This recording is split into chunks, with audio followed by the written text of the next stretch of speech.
नमस्कार, जोहार सभी शिक्षक मित्रों को मेरा यूट्यूब प्लेटफॉर्म पर हार्दिक स्वागत है। आज हम सभी शिक्षकगण ये सीखने और जानने का प्रयास करेंगे कि किस तरह से हम सभी शिक्षक NILP पोर्टल पर अपनी विद्यालय के पोषक क्षेत्र से संबंधित हस्ताक्षरों की जो सूची है उसको हम किस तरह से इस पोर्टल पर जो है ना लॉगिन करके सारे डाटा को एंट्री कर सकते हैं। इसमें आपको पोर्टल पर जाने के लिए 3 ऑप्शन मिलता है, UDISE code, school and pin code. ठीक है, तो मैं जो है ना यहाँ पर दोस्तों विद्यालय की यूडाइस कोड पुट कर दिया हूँ और विद्यालय यूडाइस पुट करने के बाद आपको जो है ना यहाँ पर एक कैप्चा शो हो रही है, उस कैप्चा को आपको फिल करना है। तो कैप्चा फिल करने के क्रम में मेरा डैशबोर्ड जो है ना कीबोर्ड हिंदी फॉन्ट में था तो मुझे चेंज कर लिया, इंग्लिश फॉन्ट में कर लिया। अब जैसे JP4GYT, ठीक है, इसको प्रॉपर्ली जैसे लिखा हुआ है, कोई न्यूमेरिक कोई अल्फ़ाबेट, अगर स्मॉल में है तो स्मॉल में देना है, कैपिटल है बोल्ड लेटर में तो उसमें देना है। ठीक है, तो जैसे पुट कर दिया तो देखिए मेरे विद्यालय के डाइस कोड के साथ मेरा स्कूल शो होने लग गया। ठीक है, और ये स्कूल कहाँ पर लोकेटेड है? झारखंड में है, स्टेट झारखंड, डिस्ट्रिक्ट बोकारो। ठीक है, विद्यालय का नाम आप देख सकते हैं, राजकीयकृत MS पाथुरिया। अब यहाँ पर आप एज ए लर्नर और रजिस्टर एज ए VT, तो हमें क्या करना है, पहले ये सीखना होगा और ये हम एंट्री करना चाह रहे हैं कि हमारे विद्यालय के पोषक क्षेत्र के अंतर्गत कितने ऐसे हस्ताक्षर हैं जिनका एंट्री उल्लास पोर्टल या NILP new Indian literacy programme के तहत सिर्फ डाटा का कलेक्शन हुआ है, अभी तक एंट्री नहीं हुआ है। और बारी बारी से उन सभी हस्ताक्षरों को जो हमें यहाँ एंट्री करना है।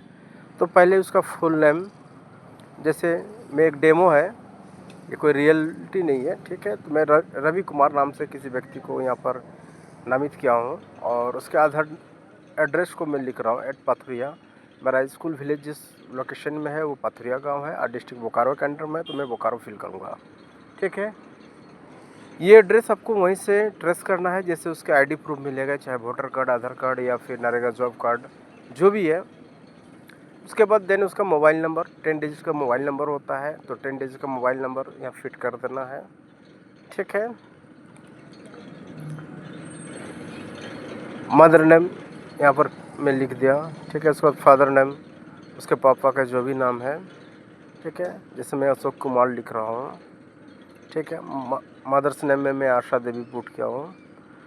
ठीक है, तो आप अपने लर्नर्स का जो डिटेल्स होगा, लर्नर्स का सारे चीज़ को एक जगह कलेक्शन कर लीजिए, इकट्ठा रख लीजिए।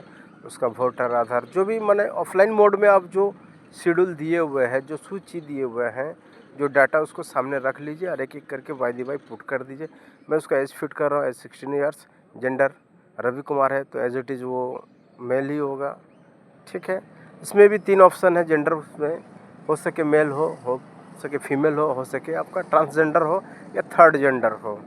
ठीक है, तो सभी को आपको एंट्री करना है जो हस्ताक्षर है आपके पोषक क्षेत्र के अंतर्गत। ठीक है, बारी बारी से एक एक करके सभी को सावधानीपूर्वक एंट्री कर देना है। अब उसका आईडी टाइप में जब आपका वोटर कार्ड हो गया, ड्राइविंग लाइसेंस हो गया, जॉब कार्ड हो गया, कुछ भी हो सकता है, तो मैं इनका ID कार्ड जो है ना नरेगा जॉब कार्ड दिया हूँ और नरेगा जॉब कार्ड का जो 14 डिजिट का जो ID कार्ड होता है, नंबर 14 डिजिट का, मैं उसे पुट कर रहा हूँ। इसमें से एक भी डिजिट अगर आपका शॉर्ट लिस्टेड होगा तो आपको वो वहीं पर रिमार्क करेगा कि गलत लिखा जा रहा है। ठीक है, अब सोशल कैटेगरी, वो किस कैटेगरी से बिलोंग करता है, चाहे वो SC हो सकता है, ST हो सकता है, OBC हो सकता है, जनरल हो सकता है। तो मेरे लोकेलिटी के वो OBC है, मैं OBC फिल कर दिया हूँ। अब मीडियम ऑफ इंस्ट्रक्शन, अब जैसे जन चेतना केंद्र चलाया जाएगा, इसको इंस्ट्रक्शन किस लैंग्वेज में अवेलेबल होगा, तो मेरे लोकेलिटी बंगाली, खोरटा ये सब चलता है, तो मैं बंगाली लोकेलिटी दे दिया। अब फाइनली क्या करना है, वो दिव्यांगजन है कि नहीं है। दिव्यांगजन दैट मीन्स वो PH कैटेगरी की बात हो रही है। अगर वो PH कैटेगरी में नहीं आता तो मैं PH कैटेगरी नो कर दूँगा।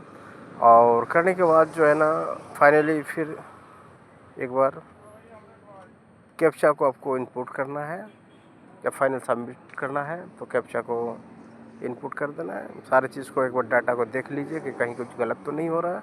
अगर गलत हो रहा तो करेक्शन कर लीजिए, तब जाकर फाइनली सबमिट कीजिए। ठीक है, तो गलतियाँ जिससे 0 एरर पर काम होगी, गलतियाँ बहुत कम होगी। ठीक है, और इस तरह से हम सभी शिक्षकगण अपने विद्यालय पोषक क्षेत्र के डाटा को एंट्री कर